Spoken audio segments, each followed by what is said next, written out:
Next, Senator De La Rosa. Thank you, Mr. Chair.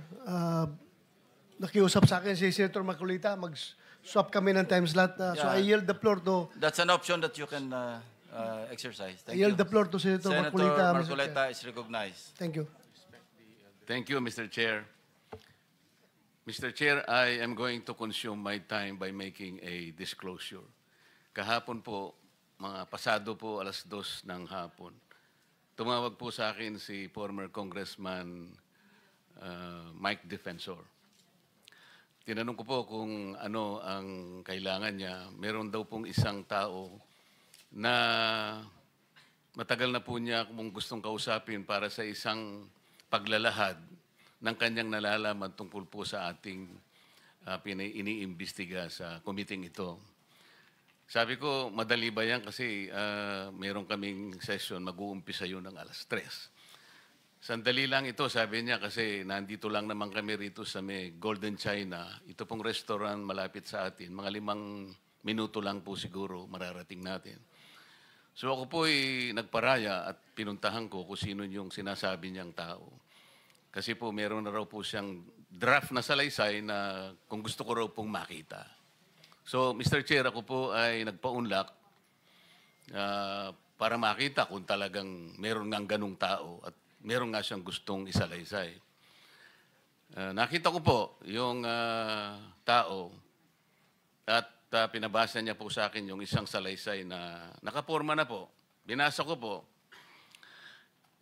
Yun pong salaysay na yun ay nagsasabi ng kanyang pagkalungkot at siguro pagkabahala, sabi niya, na bakit nangyayari sa ating bansa ito. At nalulungkot siya, Mr. Chair, sapagkat meron siyang partisipasyon doon eh. At nung makita ko ang kabuuan ng kanyang salaysay, meron po siyang personal na kaalaman para ikonekta si Representative Saldico kay former Speaker Martin Romualdez. Sabi ko, hindi ako pwedeng magtagal, nabasa ko na ito, hahabol ako sa aming sesyon, 3:00. Pero kung talagang ikaw ay voluntaryo mong gustong gawin yan, sang-ayon sa iyong nilalahad dito, di sige, i-finalize mo yan. At gusto ko, ipanotaryo mo sapagkat hindi po pwedeng hindi notaryado yan. At kung buo ang loob mo at talagang yan ay matagal mo nang iniisip, pumunta ka ako bukas ng umaga sapagkat meron kaming pagdinig. Mr. Chair, nandito po yung tao at hawak ko po yung ilang piraso ng kanyang sinumpaang salaysay. Kung po pwede po sana natin siyang tawagin ngayon, para ngayon siya po ang mismong maglahad ng kanyang salaysay sa ating gitna. Okay, you may call him. Mr. Chair, I'm calling Mr. Orly Regala Gutesa para po humarap sa atin. Mr. Gutesa, kayo po ay umupo dito sa may gitna. Pakibigyan mo ng copy si Mr. Chair. Bigyan mo si Chair. Mr. President. Bigyan mo si Mr. President.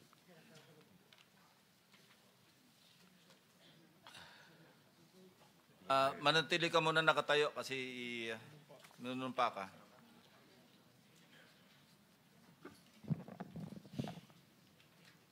Raise your right hand. Yeah. Do you swear or affirm to tell the truth, the whole truth, and nothing but the truth in this proceeding? Yes, sir. Salamat. Take your seat, please. You may proceed. You may continue. Salamat po, Mr. Chair. Mr. Gutesa, kanina ako'y nagpapaliwanag para ipakilala kita. Narinig mo yung aking sinabi. Yes, Your Pwede Honor. mo bang i-confirm na kung ano yung sinabi ko ay yung nangyari kahapon? I confirm, Your Honor. Salamat po.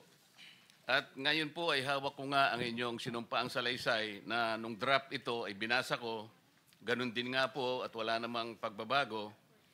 At gusto ko lamang pong sabihin ninyo na mayroong pirma sa ibabaw ng pangalang Orly Regala Gutesa. Kayo po ba ang nagpirma nito? I confirm, Your Honor. At gaya po ng sinabi nyo sa akin kahapon, voluntaryo ninyong ginawa ito I At con- wala namang namilit sa inyo. At katotohanan yan, ako nga po ay ininyayahan nyo para makita ko yung inyong salaysay. Yes, Your Honor. Ito po ay pinanotaryo ninyo. Nakikita ko rin po. Totoo po ba itong notaryong ito? Totoo po, Your Honor. Okay. Ngayon, kayo na po ang magbasa para sa ganun ay marinig po ng buong kapulungan. Pwede po niyong basahin ang inyong salaysay. Maraming salamat, Your Honor. Mr. Chair, can he proceed? He may proceed. Ako po'y nagpapasalamat sa pagkakataong ito. Sa Senate Blue Ribbon Committee, Senador Ping Lacson, sir. At sa iba pang member na nandito po. Ako po si Orly Gutisa, may asawa, nasa tamang edad, Pilipino. Makatapos makapanumpa na ngayon sa umiiral na batas ay nagsasaad at naglalahad ng gaya ng mga sumusunod. Ako po ay lumabas upang magsalita sa isyu na ito. Bilang isang dating sundalo, inaalay ko ang aking buhay para sa ating bansa.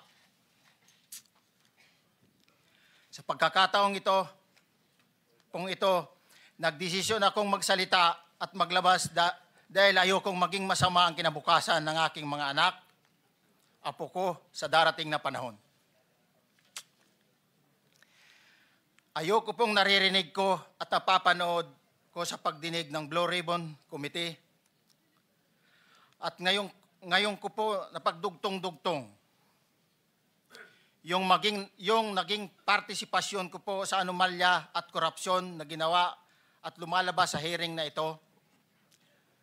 Yung palang pera na binubuhat namin at dinideliver mula sa masamang gawain na nagdulot ng baha na ikinamatay ng tao at imbis na gamitin ang pera sa edukasyon, medikal at programa na mapunta lamang pala sa bulsa ng mga politiko. Mabigat po sa akin magsalita dahil may pamilya ko. 4 ang anak ko, nag-aaral pa. May asawa ako at nangangalaga sa aking mga anak at marami akong kasama sa operasyon na may kinalaman sa ibabahagi ko sa inyo. Nagtatrabaho lang po kami ng mga kasama kong sundalo sa Philippine Marines. Huwag sana isipin na aking mga kasama na nagtatraidor ako. Ako sa aming trabaho at pinagsamahan dahil pare-parehas kaming may pamilya at gusto lang naman naming ayusin ang kinabukasan ng bawat isa. Wala akong iniisip na kapahamakan para sa kanila, bagkus ang gusto ko lang maayos ang kinabukasan ng bayan at lahat kami. Noong December 5, 2004, na-hire ako bilang security consultant sa Ako Bicol Party List or AKB kay Congressman Saldico. At nasimulan ang duty ko kay Congressman Saldico. Bawat umaga, nagre-report ako sa BGC sa Horizon, sa Bonifacio Global City, kung saan nakatira si Kong Saldico. Tuwing may duty at detailed ako sa basura, it means itong basura, ito yung box ng pera na pinag-uusapan natin sa kasalukuyan. Mr. Gutesa, mag-stick ka lang sa binabasa mo. Huwag ka nang nag-a-adlib. Kung ano yung nandito, basahin mo lang. Yes, Your Honor. Tuwing may duty detail ako sa basura, pumupunta kami sa 28 Ladybug Corner, Dragonfly, Valle Verde 6, Pasig City. Tagabuhat lang ako ng malita ng basura. Ang ibig sabihin ng basura ay malita na may lamang pera. Ang bawat malita ay may lamang humigit kumulang 48 million pesos.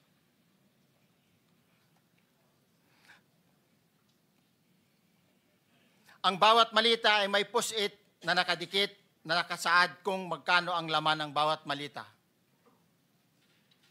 Tuwing may duty detail sa basura, may pumupunta na tao na magdi-deliver ng basura at nire-receive ni John Paul Estrada at Mark Tiksay. Ang mga executive assistant ni Congressman Saldico at sila ang mga detailed sa mga ganyang activities. Ang mga nangyayari kapag duty kami sa basura, kalimitang dinadala sa bahay ni Congressman Saldico sa Valle Verde 6 at tinatanggap naman ni Mark at ni Paul. Pagkatapos naming may baba ang nasabing basura, ipinapasok sa bahay ni Congressman Saldico sa Valle Verde 6 at binibilang ni Mark at ni Paul. Alam ko na ang laman ng malita ay pera sapagkat nakita ko si Paul na binuksan ang malita at inilabas ang laman para bilangin. Ang isang ehemplo na nagdala ng pera ay si Congressman Eric Yap ng AXIS Party List. 46 na malita ang dala niya sa bahay ni Congressman Saldico sa Valle Verde 6. Pagkatapos mabilang, isinakay namin sa mga sakyan patungo sa Horizon Residence sa Taguig. At dumiretso kami sa basement upang may baba ang nasabing basura. Bago ibaba ang nasabing basura, ito, Merong napuputol sa binabasa mo eh. Huwag kang magmadali. Huwag kang magmadali. naputol na, Ulitin mo yung paragraph 20. wala na akong, hindi ko makita na putol na siya.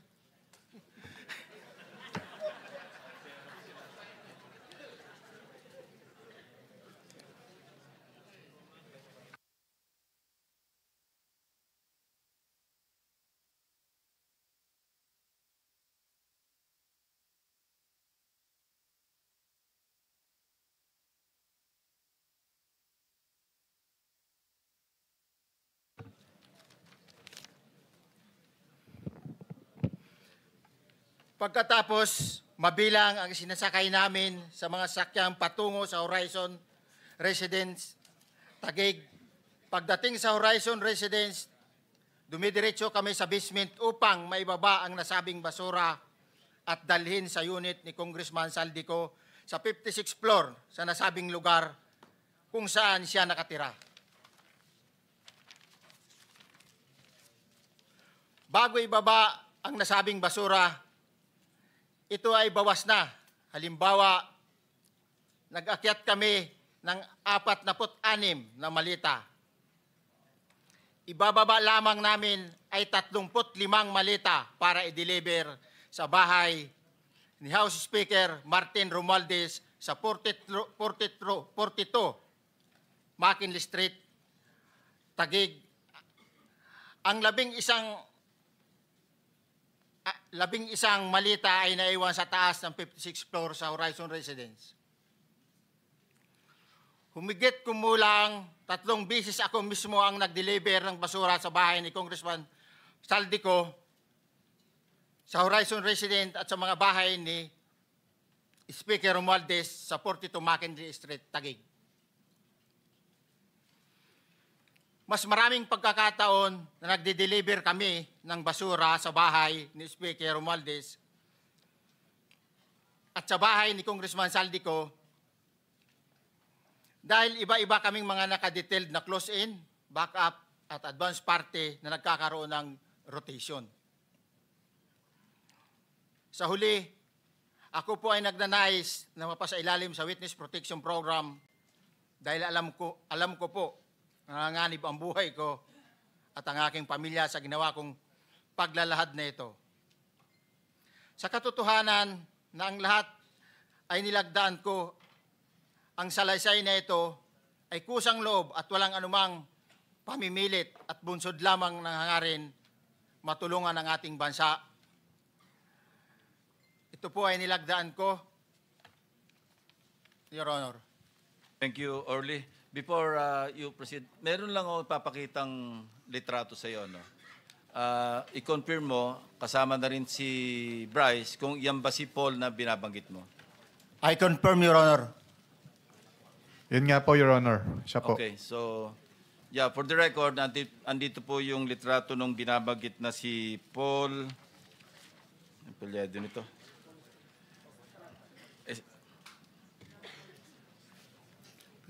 John Paul Estrada, hindi ba? Yes, Your Honor. Oh, sige. Thank you very much. You may continue, Senator Marcoleta. Thank you, Mr. Chair. Mr. Gutesa, dito sa iyong paglalahad ay gumawa ka ng isang paghalimbawa.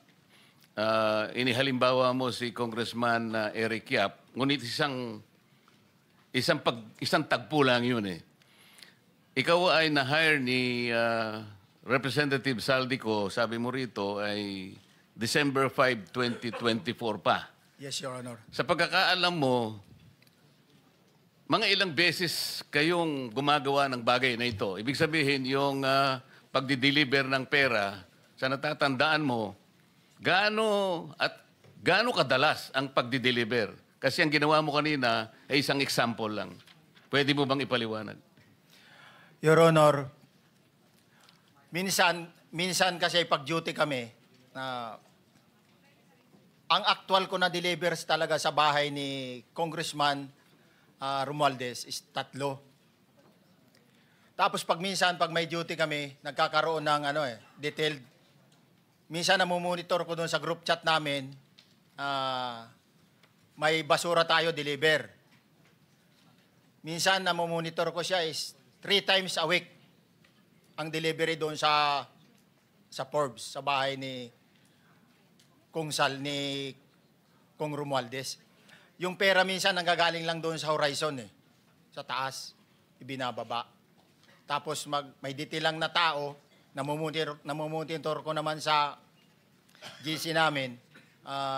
Kaya nalalaman ko yung movement ng tropa, kung ano yung sinasabing basura ng delivery. Your So Honor. yung delivery o yung movement ng tropa nagaganap average 3 times a week. 3 times a week, Your Honor. Nagsimula noong December 2024. Yes, Your Honor. Hanggang ngayon ba ay naglilingkod ka pa kay Representative Saldico? Sa kasalukuyan po ay nag-resign po ako noong August 5, itong taon po na ito. So, maliwanag ba ang ibig mong sabihin para sa kapulungan ito ay nag-a-average ng 3 beses sa loob ng isang linggo ang pagdi-deliver ng pera kay Representative Saldico at tuloy-tuloy naman doon sa bahay ni former Speaker Martin Romualdez sa ganong rate, ganong beses, 3 beses sa loob ng isang linggo. Yes, Your Honor. Magmula December 2024 hanggang ikaw ay mag-resign noong August 2025, this year. Yes, Your Honor. Mr. Chair, Senator Marcolita, short Yes, interjection. with the permission of Senator Marcoleta. Thank you, may proceed. Mr. Chair. May maibigay ka ba na pangalan? Kasi ang sinasabi mo lang ngayon, as far as you're concerned, during ikaw ay nagdo-duty, nagro-rotation basis yung duty. So pag wala ka, absent ka, iba ang nagdo-duty, iba rin ang nagtatanggap sa pera at nagdi-deliver. Am I correct? Senator De La Rosa, may I just remind you na isang follow-up. Pero kung gusto mo ituloy at pahig si Senator Marcoleta, naka-charge sa oras niya yung mga susunod na tanong. Okay? Okay lang. Okay lang. Sige, boss. Meron Nahiram lang pa naman namang- ako sa iyo. Go ahead. Meron ka pa namang 4 na minuto pa mahigit yan. Yes, sir. So, sige. Very quick lang. So, pag hindi ka duty, may ibang nag-deliver ng pera kay Saldico at kay Speaker Romualdez. Pag nangyayari yan, sir, pag hindi ako duty, may makadetail talaga sa basura na yan. Pero ang authorized lang na mag-deliver at mag-receive niyan is yung 2 tao na binanggit ko, which is John Paul Estrada and Mark Tiksay. Okay. Thank you, Mr. Chair. Thank you, Senator Marcolita. Mr. Gutesa, sa panig ng pagdi-deliver sa bahay ni former Speaker Martin Romualdez, sinong tao ang nagre-receive? Sa mga ganun, sir, ang may contact, Your Honor, is yung si Paul at si Mark lang ang may contact doon sa receiver. So pagdating doon, nakabukas na yung gate doon sa Forbes, pumapasok na lang kami. Then pag nabuhat na namin yung mga malita na ibaba na, so lalabas na kami.